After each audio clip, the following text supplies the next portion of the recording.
Okay, hello everyone. Firstly, I just want to thank you all for taking the time to join us today. My name's Jade, Head of Sector Development at the Australia Council for the Arts, and some of you were here yesterday. We're also joined by Sandra Fields from Fieldworks, and together we've been working on the Reignite framework over the past couple of weeks. Before we start, I think it's incredibly important to not only acknowledge the traditional owners of the land upon which we gather and elders past and present. I would really like to pay my respects in particular to any Aboriginal and Torres Strait Islander people on the call today, and thank you for being here. It's also important to acknowledge that Indigenous, people of colour, Black communities the world over are really suffering, in particular at the moment, and there's no one really more tired than these artists, communities and organisations in the current climate. It's difficult to be having a conversation about reignition and what that means for the creative and cultural sectors in the context where some of our communities, friends and colleagues are being so heavily impacted by the systemic oppression that we know exists the world over. So I just want to acknowledge that that is the context by which we're meeting in today, and that we really want to take the time to say to, particularly to First Nations participants, colleagues, artists and organisations, along with people of colour, if there are other ways that we can help to support you to engage over this time that aren't necessarily about showing up to conversations like this, please do reach out, let us know. We certainly want to make that happen where we can. It also indicates that we live in a world of multiplicity always. Not only are we walking together and fighting for this current context, we're also working in a world of COVID-19 impacts and devastation. So I just wanted to acknowledge that we are kind of together working through simultaneously some really difficult issues, and I just want to acknowledge that that's where we know we are. So thank you again for joining us today. I'll hand over to Sandra Fields.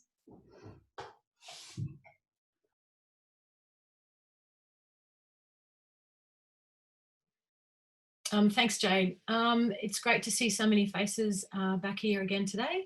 I'm looking forward to this conversation immensely, and kind of connecting into what Jade was saying is that this is part of a process, and there's a deeper process happening in about a month's time, or commencing in a month's time. So I've had some great responses from the conversation yesterday, and here's an opportunity to kind of talk in a little bit more depth around some of your issues and ideas around working in this COVID environment.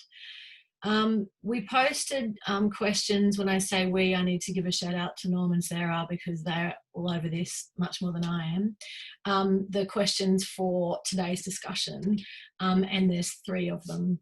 The first one is, what's kind of getting in the way, or what are the problems that we need to fix that the COVID environment is how it's impacting on you as artists or arts organisations or groups. So that's the first question. What's the problem that we need to fix? And I know for some people they don't want to work in a problem-focused environment. So the other part of the problem is, what's the opportunity? So A, what's the problem or opportunity that we're trying to fix or address? The second one is, what are your ideas for resolving that in the short term or the medium term or the long term? Knowing that the next round of consultation that AusCo will do is really focused on that very long-term work. So we're particularly interested in the short and to medium term. And the third question, and I've heard this loudly and clearly and totally agree with it personally and professionally, is that the industry needs some more solid and ongoing resourcing. But the solution isn't resourcing. The solution is, what would you do if you get those resources? So that's the 3 questions. What are the problems we're trying to fix or the opportunities that we're trying to address? The second question is, What are your ideas or solutions for that, particularly in the short to medium term? And the third question is, if you did get some more resources, what would you like to do with them? So that's the framework for today. We have, obviously there's a chat on the side, and Feral Arts are doing a fabulous job in recording all of that. So we'll get anything that you put in that chat, any of your ideas or issues or solutions will go into there, and we'll include that in this piece of work. And then I want to try with all these people having some conversation in the middle. In doing that, I encourage you to try to be pointy, because we have, normally the little lunches are 30 minutes. Today we're going to try going for 45. I also understand if some people need it to be a little lunch and not a big lunch, and need to jump off early. So I think from here, just looking at the housekeeping, both Manna and Ray are doing the captioning for us today, and Linda is doing the Auslan. So if we, I think maybe Susan is also doing some Auslan today. I'm just going to put it out there as an open question to start off with. At this point, in the world of COVID. Oh, and sorry, one last thing before that. For those of you who weren't on yesterday, this piece of work has a time parameter around it. We know that the world of COVID is moving really quickly, and the responses by governments are really quick. We call it the 20-minute shift here at Fieldworks. And so we want to make sure that you're at the table, that arts and culture are at the table around the next range or round of decision making. And so that's why this is time limited. So we will have this piece of work in a draft with OzCo on Monday next week. And that's really it. So that's why I'm trying to get as much as I can from you. That we've had lots of conversations with lots of different people over the last week. But here's an opportunity. So I'm going to shut up now and present that first question, which is, what are some of the things that we need to fix, or opportunities that we need to address in this COVID environment, big or small? Can I start? I don't mind starting. Here in the regions.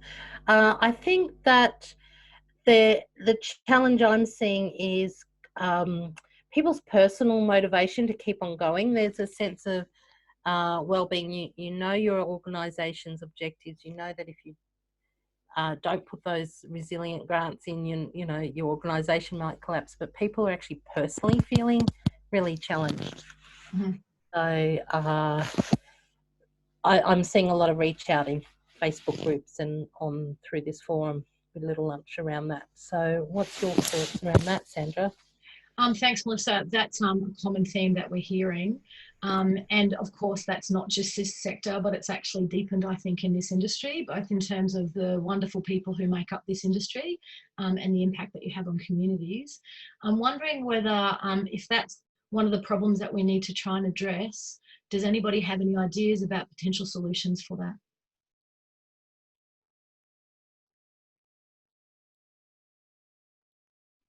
Sorry, I just joined late. Could you repeat the question?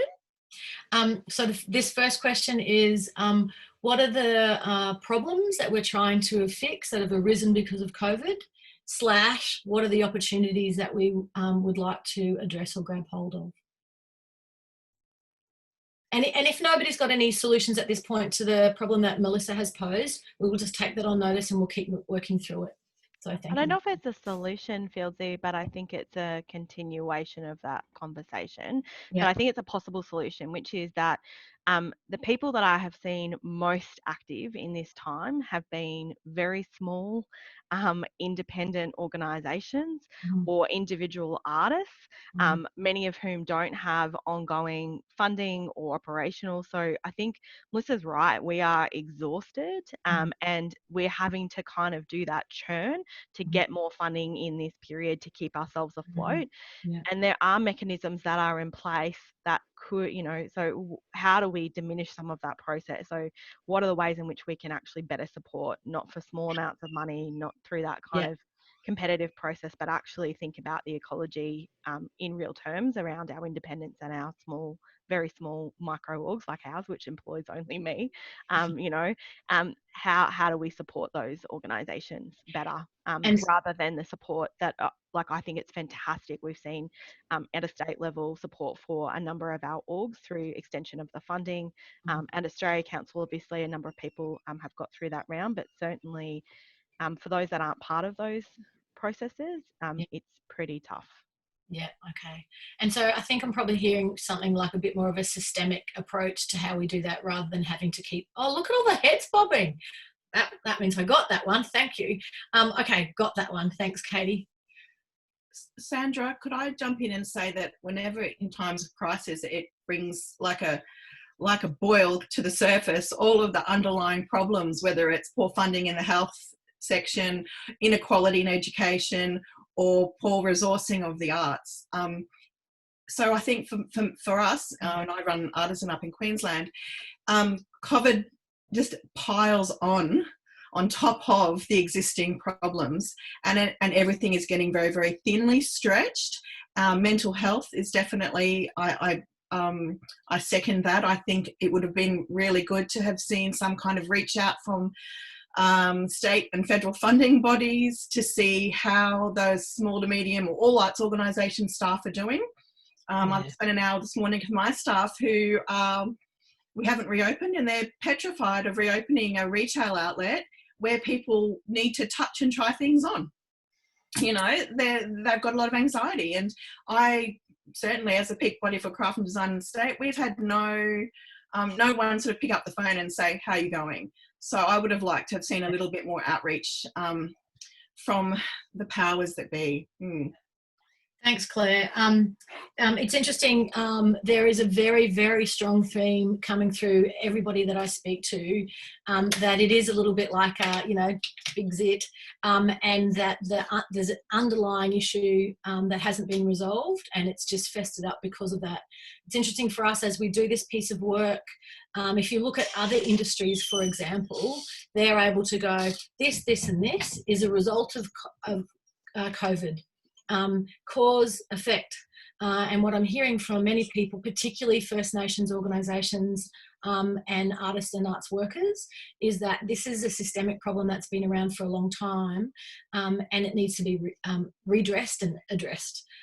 So yeah, we've heard that, we'll take that on. And the second part of what you're saying, Claire, is about how do we support the organisations and people around to be okay, and who is doing that check-in. So I haven't heard the bit about needing the check-in before, but I think that's very real, particularly for the people who are leading organisations, and you're the people supporting your team and your staff and your artists and creatives, but who's supporting you?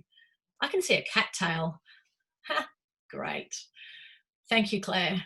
And I've been thinking about Artisan and how do I go and buy something nice to support your artists. Anyway, I'll move on. Sandra, it's Kate here. Pardon me, everybody. My camera doesn't seem to be working today. And I've got to be at another meeting in about 15 minutes. So I just want to, if it's okay, can I put something in here about the access requirements of artists with disabilities?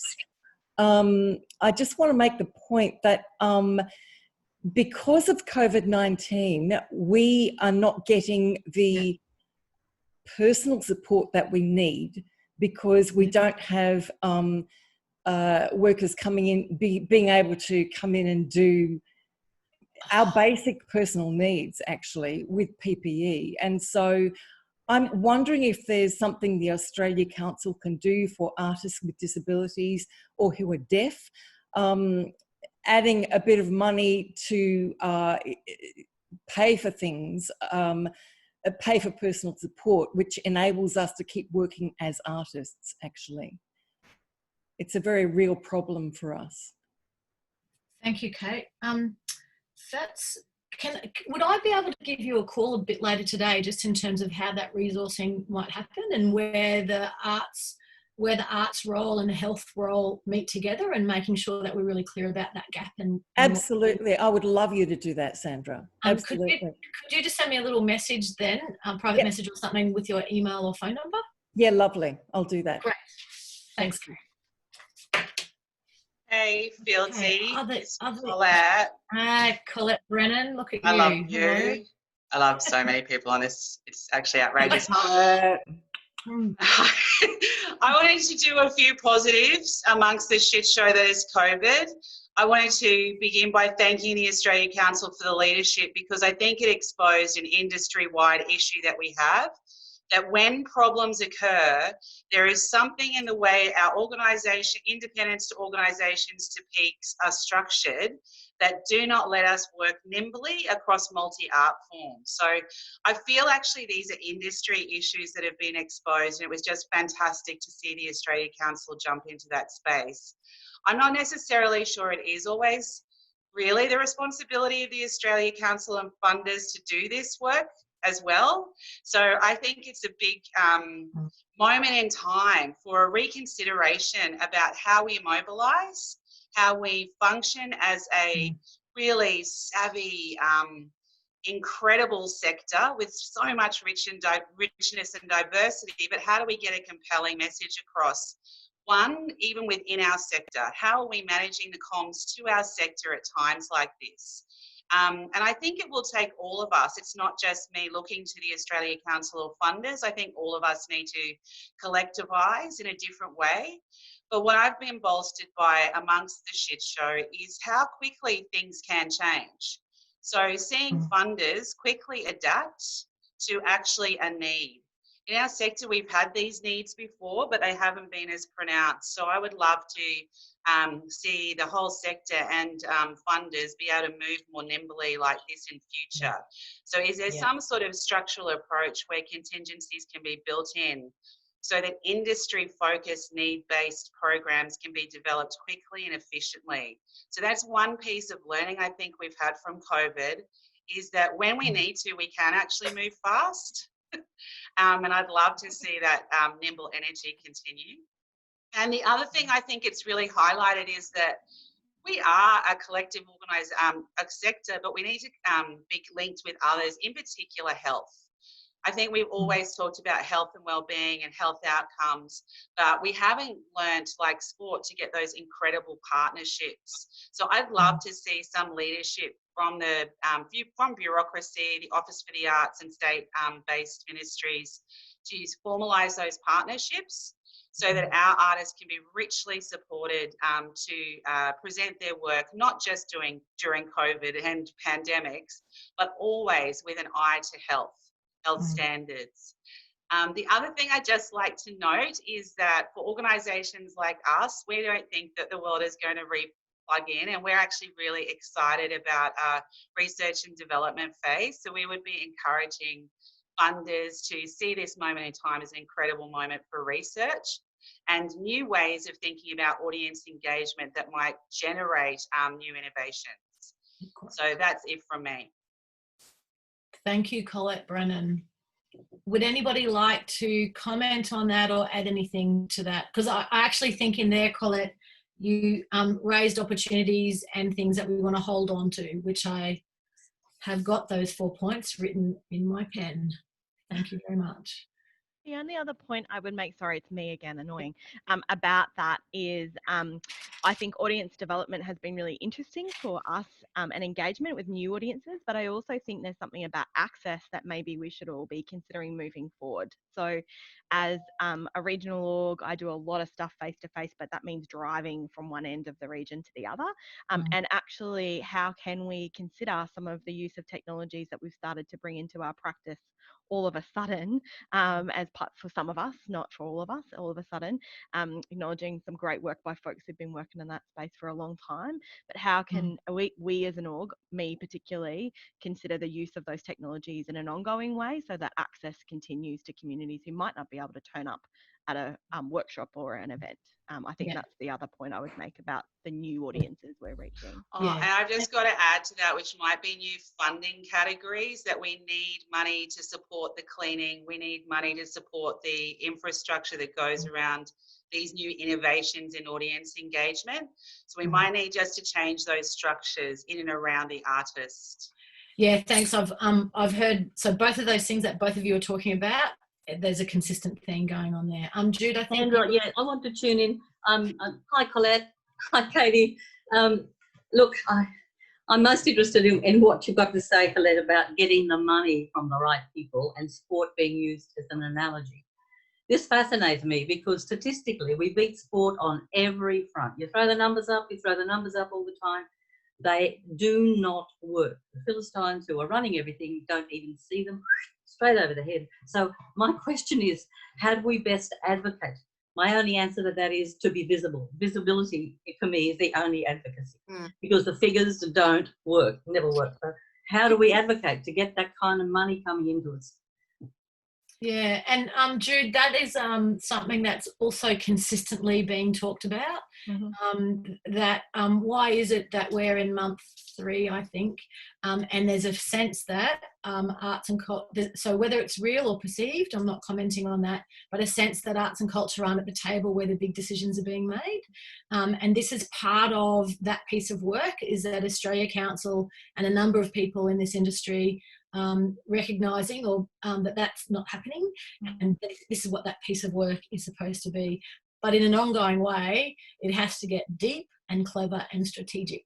And only when that happens will it mean that we're not sitting here having the same conversations that we could have been having 20 years ago.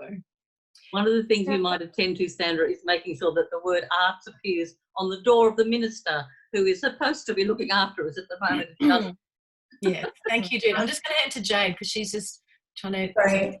I just want to encourage people to use the raise hand little section in participants, because I'm just noticing that Anne Grant's had her hand up for a little while.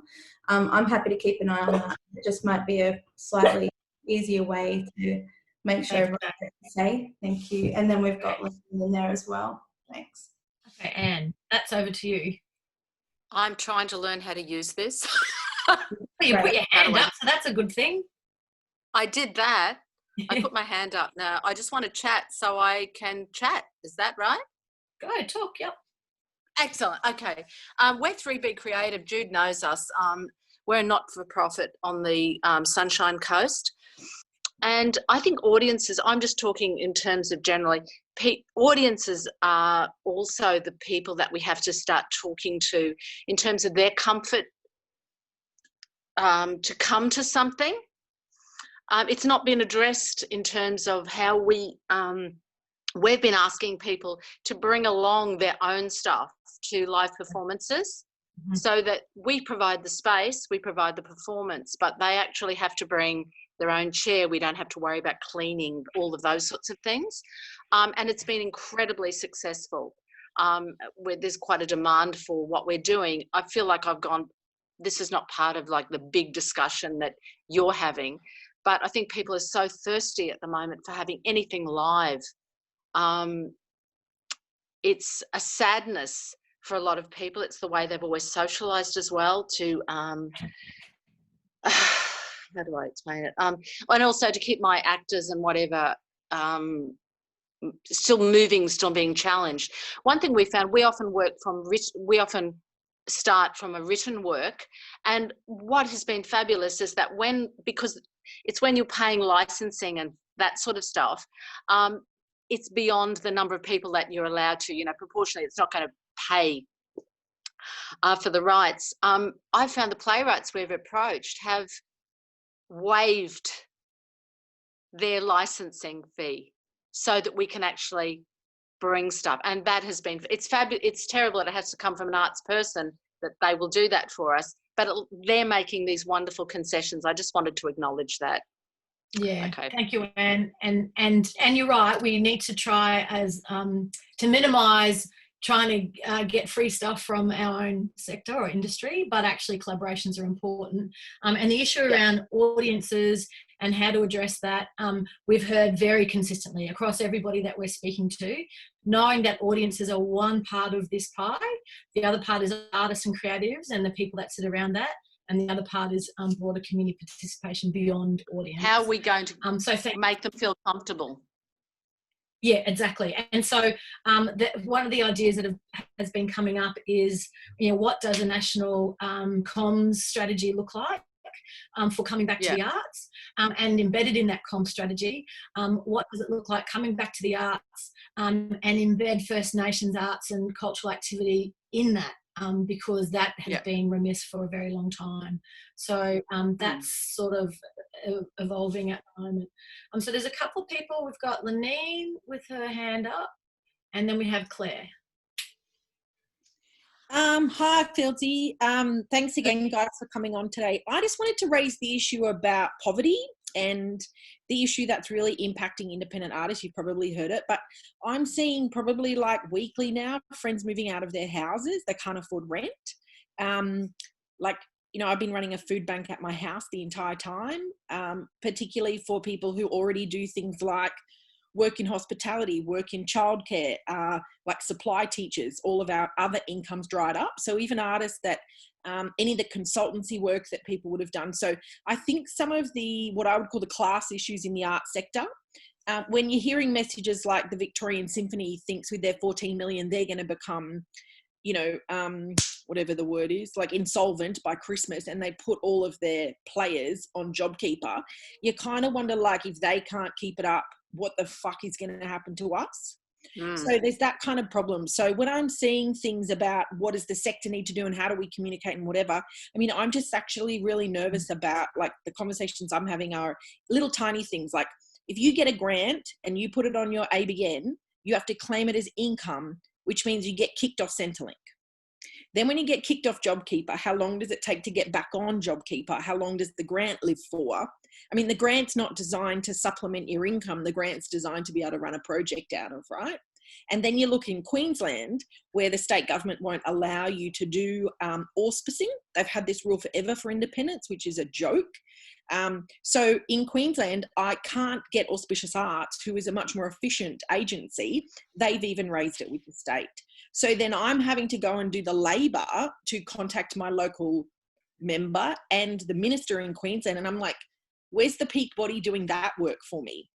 So I think while we're looking at the big infrastructure, and I think we've got leaders like people like Colette and lots of people working in organisations, innovating and thinking about how they can get artists working again, and they need a lot of support to be able to do that. I feel like we're getting a lot of mixed messages about the impacts financially to arts organisations. And then as freelance artists, we're all sitting out here going, I am literally trying to keep a roof over my head for my kids. So I feel pretty emotional about it. And it's every conversation, every single day is trying to keep people fed and housed. And then if you're a Black artist or a First Nations artist or a disabled artist, or you've got any other shit going on in your life, like, it's mission critical now that we get some money to these people. So, I mean, the Maya Go, I don't know anyone who got any of that money because they only had $1 million, $1,000 each. That's not many people. The Ozco only had $5 million. I mean, that money dried up in seconds. So I just think there's a really big problem here that really needs to be addressed that nobody's listening to. And I'm not just talking about me. I have so many friends who I'm talking to daily, and I just think, how's anyone going to get through this? Like, and in 4.5 months' time, when JobKeeper winds up, like, what is going to happen to our industries? So I'm really emotional about it because I feel like I've been sitting on these conversations. I mean, when Frank did his very first one, we had this beautiful dancer from Melbourne speak at Little Lunch Online. She just burst into tears as well, and we don't know what to do. And so you've got to feel safe and comfortable. I mean, I hate Maslow's hierarchy, but it's pretty simple. If people don't have housing and food, how are artists going to make work? So I think we just need to get clever. And meanwhile, we're going to give $25,000 to do house renovations. So we've got some big mixed messages happening in Australia. Unfortunately, you guys in this piece of work has just landed in the middle of it. Yeah. And so Thank you, Lenine. Sorry for the tears. No. It's just, yeah, I don't sleep very much because of my toddler. I'm emotional, but I'm also just sleep deprived. But I think that you raised something that's critical to this conversation. And if this piece of work that we're doing right now can't address that, then we've got a huge problem. And so just so that you know, I've been trawling your Facebook comments so that we've been gathering that information. So things that you've said through social media, I've been collecting. So thank you. And thank you for sharing that online as well. And I know that it's hard, and I know that stuff is quite exposing. And what I would like to do, because there's a couple of things in there that are quite detailed, if you don't mind, can I give you a call offline and get some of that detail together and even build a little case study around it, if that's okay? Great. Thank you, Berkey. Okay. Hit me, Claire. Hello, me again. Sorry, I will lower my hand. Now, I actually just wanted to pick up something that Jude had said, and I think about sport quite a lot. In Queensland primary schools, we've got no dedicated visual arts instruction. There is music and there's religious instruction, but no vis arts. And if you've got young children who want to engage in visual arts, it is really dependent on the principal. Now, parents are also offered a certain amount of money to get kids back into sport. What sporting codes do very well, which the arts do not, is that they foster the grassroots and they have clear, obvious pathways from juniors, intermediates, amateur, professional, all the way through. We are not doing that. We are not providing opportunities for young people to start their creative practice, continue their creative practice, and master their skills. We don't have that same level of pathway. And so that's where I think education is very, very important. And of course it feeds into health and well-being and, cultural continuity, all that kind of stuff. But I think that there are lessons that if the arts could look at some of the sporting codes and how they manage that continuity, there are learnings for us. We have to, stand back, look objectively, and see if we can use some of the good stuff.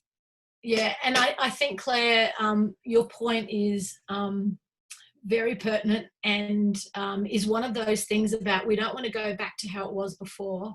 We want to imagine the new thing. And so that piece of work, like that's that kind of as we move forward and reimagine what this industry sector, really what arts and culture needs to be in the lives of our community, needs to be in that big conversation. And yeah. Sorry, I was going to say, and it also fits into that whole conversation about elitism. Yes. I have an 8-year-old, and if I want her to do art at school, I have to pay $30 an hour to have private classes after class. Yeah. And so it's that thing about embedding it in. There was a piece, just I digress a tiny bit, but a piece of work I did for one of the music peaks.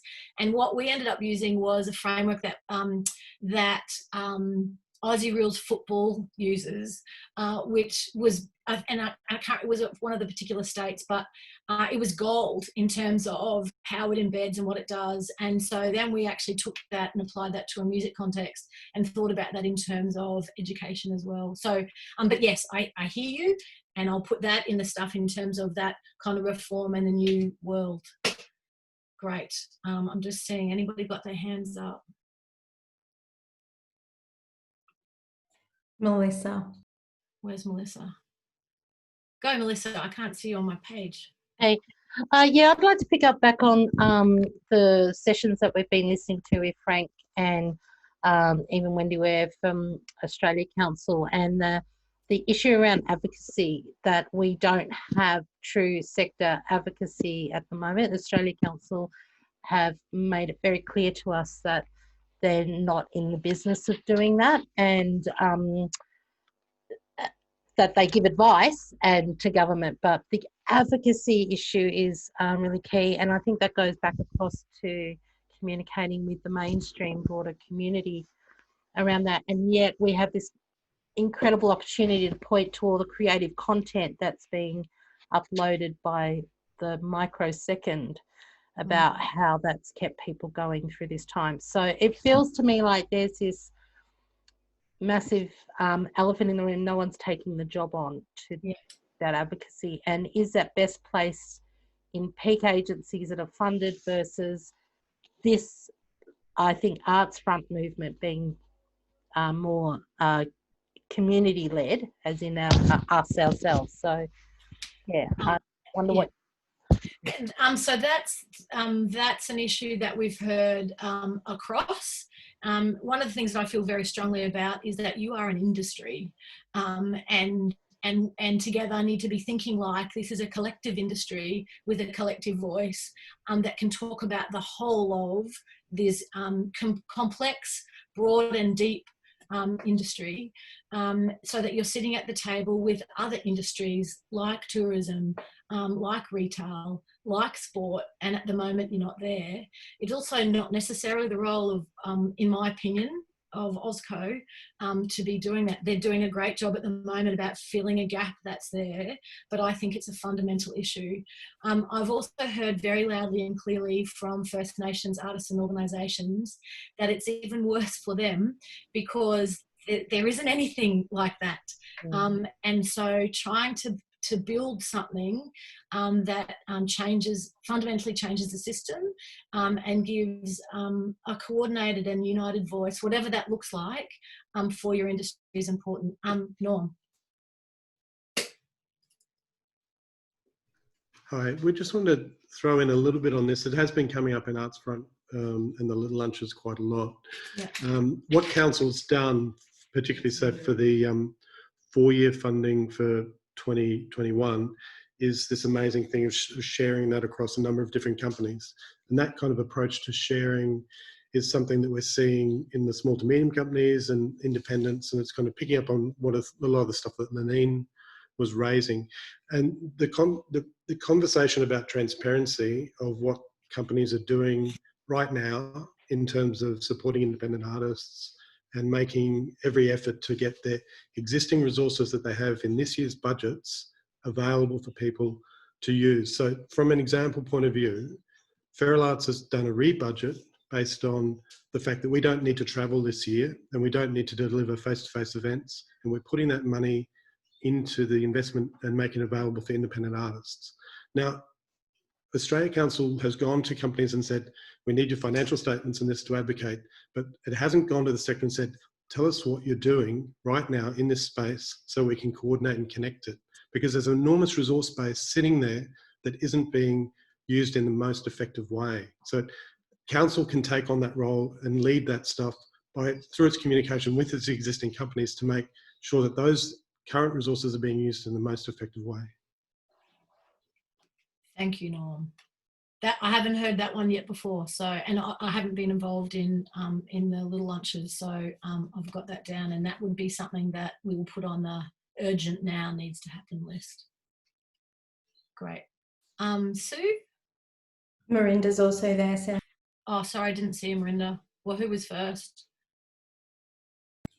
Doesn't matter. Just a quick point, just on the advocacy thing, because there are there is a lot of advocacy happening at the moment, and so part of it's about who is actually being informed or who is finding out about what's happening, but also that advocacy belongs on so many levels at the same time.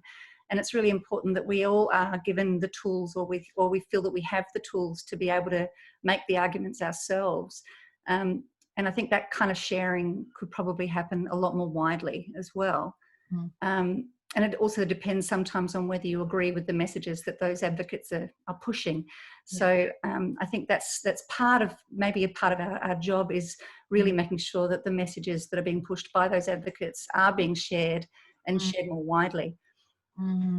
Yeah, so it's a multiple layers. It's not a single approach. It's the multiple approach. Thank you, Sue. Mirinda? Yeah, hi, sorry I was a little bit late, but really interesting conversation. We've done over 130 consultations at Black Dance since COVID-19 started. We hold a fortnightly independent sector. Black Dance is the national peak body for Indigenous dance. We hold a fortnightly independent sector Zoom where all the First Nations independent dance makers are welcome to join. We hold a fortnightly local Meanjin arts and cultural sector Zoom where all Black Brisbane-based cultural practitioners are invited to join. We hold a fortnightly gathering with our peer organisations, the other self-determined Indigenous performing arts companies, and Black Dance participates in the Australia Council's Industry Roundtable, the Peak Body Arts Peak fortnightly gathering. We've organised Tony Burke and a couple of other ministers to have and deputies to have First Nations roundtables to listen to the First Nations arts and cultural sector. And so when statements are made that peak bodies aren't doing enough advocacy, I don't know how much more advocacy I can do. And it's just, it's a really interesting, it's been a really interesting time because, you know, when Black Dance has these meetings with the Arts Peaks and we sit alongside AMPAG and LPA and TNA, you know, I realised that, first of all, we have no baseline data for independent First Nations artists about where they make their money, how else they supplement their artistic practice. You know, do they do tax returns? Like all the baseline data we don't have. So then I can't advocate effectively for the independent First Nations dance sector just as a starting point because we don't have that baseline data. Then secondly, you know, AMPAG and LPA and TNA, or you know, I mean, I'm not trying to call out particular organisations, but just sort of saying as the Arts Peak conglomerate, what I have witnessed is that all those organisations have very strong relationships with government, and that they are in there doing lobbying and they are doing advocacy, and you know, there's not that same level of engagement with the Indigenous peak bodies at all. Like we've never been, apart from Tony Burke, and Leanne Enoch, we've never had any other engagement with any politician, and you know, we just don't have any cut through, and it's probably the same for culturally and linguistically diverse communities. It's probably the same for disability. It feels like it feels like some of the peak bodies are competing with themselves around their messaging, and it feels like the more money you have, the more opportunity you have to meet with government. And if you're not in there having those meetings, then your messaging is being left off. And, you know, just in the last week, I have written to all of those peak bodies and said, can you please include self-determination in your key messages to government? And yes, there's alliances that have been built between some of those peak bodies and Black Dance and the First Nations companies in our communities. But you know, when push comes to shove and people are trying to fight for stimulus packages or, you know, recovery packages, like, I don't know if the moral compass stays. I don't know if people always go, well, you know, the culturally and linguistically diverse sector has actually nothing.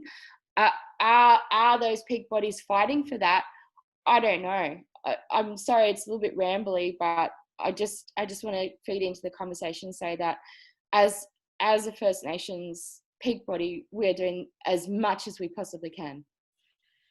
Thank you, Merinda. I think I've actually written 5 things in here, and I just want to check in that I've got it right. So the first one, which is also where you loop back to, is that peak bodies are, many peak bodies are trying really hard and are also exhausted. And part of the issue is that the challenges around cut through. You can do as much in advocacy as you like, but if there's no cut through which results in influence, then it's a bit of a problem. So that's the first one. The second one is a need for research particularly around First Nations impacts and effects. And that kind of loops back to one of Colette's points around using this opportunity for doing some really good research, but let's make sure that we've got First Nations and the gamut in there about disability and culturally and linguistically diverse backgrounds, etc., etc. That sounded really bad. Pretend I didn't say etc. Colette, do you want to say something? I just do want to add to this that the problem we have on the ground is Marinda can have her constituency, and that's black dance. Yeah. But if you're a multi-arts organisation or an individual artist like Lenine doing a food bank, yeah, we do not have time to navigate every single peak body that exists. So with the greatest of respect, peaks do incredible jobs.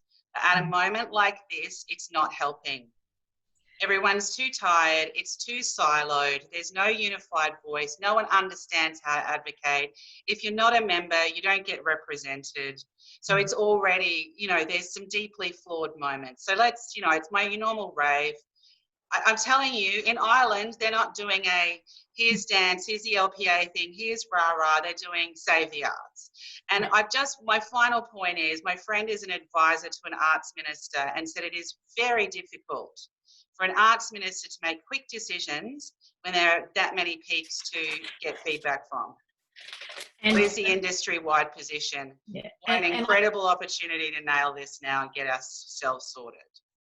I think that if, there's many things that need to get right in this opportunity, and I, said it yesterday, don't let a good pandemic go to waste. So let's not waste this pandemic. That there's a reality that until you have a single industry body for your industry that sits at the table with the other industry bodies, that still has a need for the peaks, but is a business of the business industry body for the country, then you're not going to, and then things like this are going to keep coming up. And once, if you can get an industry body, then OzCo can focus on what OzCo's role is, and OFTA, the peaks can focus on their peaks, all of that. So, and I can see heads bobbing and thumbs. So let's, I'll really ramp that up in this piece. Thank you. Marinda? I just want to also add, I also agree with you, Colette, which I know that you know, but the thing that we have put actually for years now, but with way more intensity at the moment, the thing that we have put as our number one priority is a National Cultural Arts Peak Body, or a NIACA, and it's obviously long overdue. And at those industry roundtables, I always say, in the absence of a National Cultural Arts Peak Body, we're finding this really, really challenging. It's in all of our submissions. It's in which we are trying our hardest actually to focus our advocacy on getting that. And actually, I'd like to know from the Australia Council what the barrier is and how we as a sector can propel it to the next stage, because it feels like it's been close to being the next stage for a few years, but it hasn't quite ever gotten there. And I don't know how much more else that I can do, or that we as a sector of performing arts orgs can do, because we're trying our hardest. Jade, did you want to respond to that, or? Only that, Marinda, I know that there's a bunch of us at council meeting with you in a couple of weeks, hopefully, and that's definitely on the agenda. I'm very happy to take it up internally as well and chat with Lydia, obviously. Can I just take a moment to add something about the peak conversation? Just the fact that what I absolutely see from First Nations peaks, and this includes you and your excellent work, Marinda, is that from a First Nations perspective, you can't operate in isolation. From an art form perspective, you have to be across all of the work that's happening for the creative and cultural people in that particular area. CACD does this similarly because it's a multi-art form space. Absolutely, what we see is the lack of coordination at an industry level is slowing this process down. Makes it very difficult to cut through. just responding back to your point, Melissa, advocacy is part of our agenda, 100%, but lobbying is not, and they are different. And the industry has to, in some ways, take that particular piece up and run with it. We can provide the research, the evidence. I know we're talking with Marinda and the First Nations peaks about getting that baseline data. There's a whole bunch of stuff that's there and will be published and continue to be published for the sector. And whilst I've really noticed since the Brandis cuts period, we've learned a lot. We've gotten better in a lot of ways, but what we haven't done is been able to be coordinated, and it is hurting us at the moment. So I can't stress enough that has to be industry led. And it is something that I'm keen for us all to surface in the consultation period between July and September and get a proper plan. Great, thank you, Jade. Oh, there's claps and head nods everywhere again. I love it. Marinda? I'm sorry to just jump in at the end and then, speak a lot. But I don't know how it's ever going to be industry led, Jade. Like, honestly, the peak bodies have different agendas. Like, LPA represents members that are companies. MEA represents individuals. Like, I know you know all this. Like, AMPAG represents the majors, and like they're all kind of competing. Like, I don't know how it's ever going to be. So with the current to provide the space for that conversation to happen, and so to find a way forward, because whatever it is at the moment is not actually, as we're hearing, especially from multi-art form independent practitioners and organisations, is not servicing and serving the sector at large. So I hear you, there's a whole heap of barriers and a whole heap of issues. And I think that we absolutely have to surface those and deal with it once and for all. If we're going to have a conversation about what the sector looks like 10 years from now, we can't do it without having that conversation. Can I just add one thing with that? Like, I just think if you do open up the forum, if farmers can do it, if sport can do it, if aviation can do it, seriously, there's some role models out there. We might have an antiquated system that isn't enabling advocacy. So my desire would be to learn from other sectors and see what's out there. Yeah, and stop doing it in isolation. There's some really, really, really good models that sit there in other industries. We've been looking at them, they're there. I know that you can do it. And I suppose this is the interesting thing about how this piece of work fits with the next piece of work that OzCo will do. This is about trying to position a few things. So we've heard loudly that NIACA, and Marinda, we were around those conversations probably 10 years ago now, around the need for NIACA.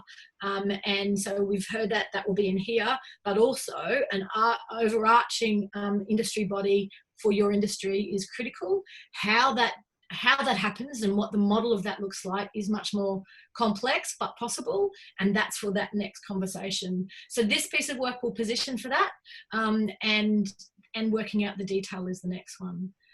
I'm aware that it's actually 8 minutes to 1. Crikey, this goes quickly. I just want to touch in about that. Are there people sitting in this beautiful online room, and you all look so gorgeous, I must say, that haven't managed to let me see your hand yet and would like to say something, comment? Claire. Sorry, I just had to take you all off mute. Hi, for those of you that don't know me, I'm Claire. I'm the Executive Director at Design Tasmania. Yes, it's damn cold down here. Don't ask any further. No one will get murdered. Oh, look, I'm in short sleeves. Yeah, shut up. I just wanted to talk about, for the art, craft and design sector, we're in a really interesting space in that, again, there are other members of the ACDC network on the line here.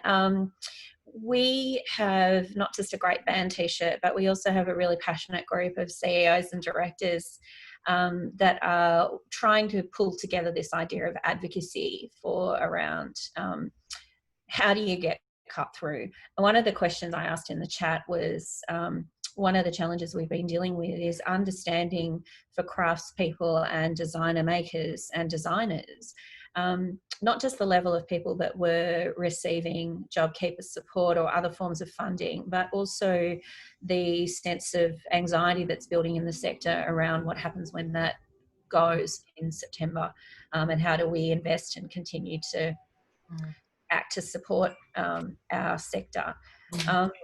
Previously, I did a lot of work with the Design Institute of Australia, which is a body for professional designers, and they're part of a network called the Australian Design Alliance. One of the challenges that we found working across the sectors was always around getting enough money to support that body, that advocacy arm, and aligning the thinking. So I really hear and feel and recognise the pain that I'm hearing from other practitioners in this call, and other areas of the industry, because it isn't just a one-size-fits-all solution, and trying to find a form of consensus and alignment takes time, and we have to build these relationships with each other. And every time we go through a change or a shift in funding or a shift in the goalposts, we kind of feel like we have to start again. So I suppose the thing I'm trying to say is that we have a unique opportunity to address this. And I think it would be completely fantastic if we could look at ways in which we bring a holistic view of the well-being of our creative sector and the economic contribution that we know the arts makes to our country, to use that as the lever in which we can maybe start to have our voices heard. And I'm loving seeing the comments here. I'm just seeing like artist living wage. That would be a great person. I know, I'm looking at this going, so I'm trying to not be distracted because I like your face. But anyway, basically what I'm saying is we sit, from our perspective in design and craft, we sit in this interesting meeting space between the thing that's called filthy commerce and lucre and manufacturing and creative and artistic expression. And so we don't have the solutions, but we certainly have some systems and some network ideas that we can bring to the table. So I know from my perspective, being a regional space, very happy to talk to anyone who'd like to discuss more around this. Great. So Claire, you need to be involved then as Australia Council moves into their next phase. I just want to touch on, the comment about the intersection between, this industry and that economics, and we can't shy away from the economics, like it's part of it. There's actually quite an interesting report that was released in the last week by Deloitte, and I might try and send it to you. I'm not sure how it works, but I'll work it out, Norm and Sarah, about how to send you guys a link to that. Some of you go, ugh, it's all economics. And some of you go, oh my God, this is amazing. And so we're kind of looking at that, about how do we build a position and an argument that links into that and positions arts and culture in there. So now I know that it's nearly 1 o'clock, and I have to say it's been a total pleasure and privilege to have this conversation with all of you today. I appreciate it immensely. There are some very, very strong themes that are coming through the range of people that we're talking with.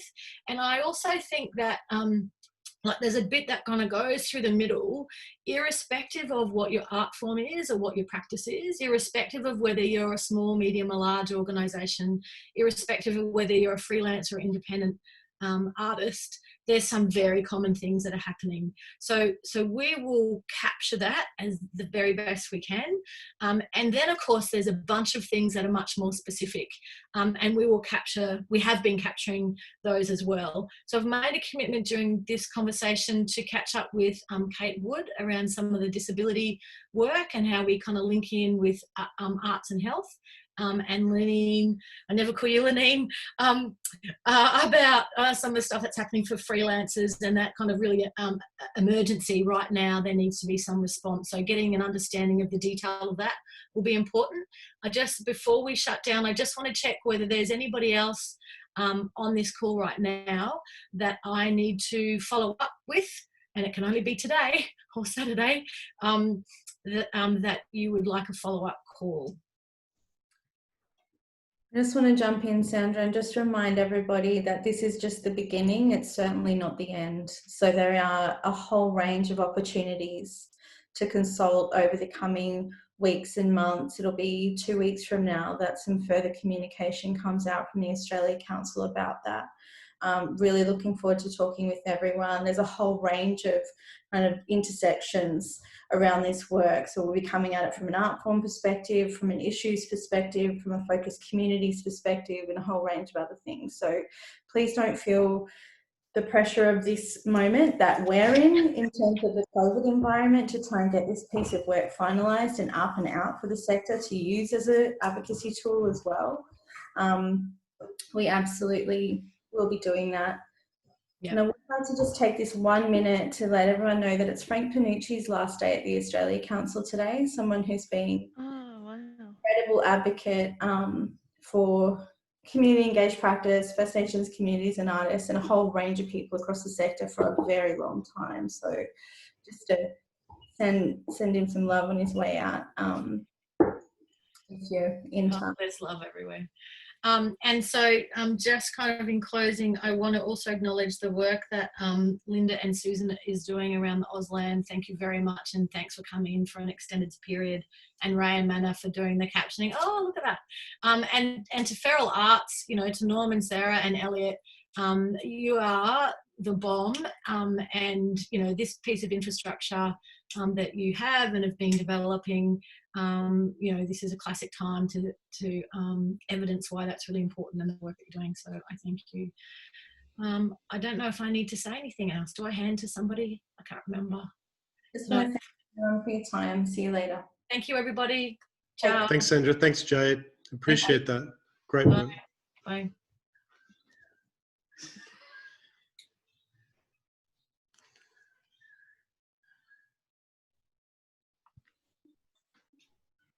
Okay, just letting everyone know I've stopped the live stream and the cloud recording now.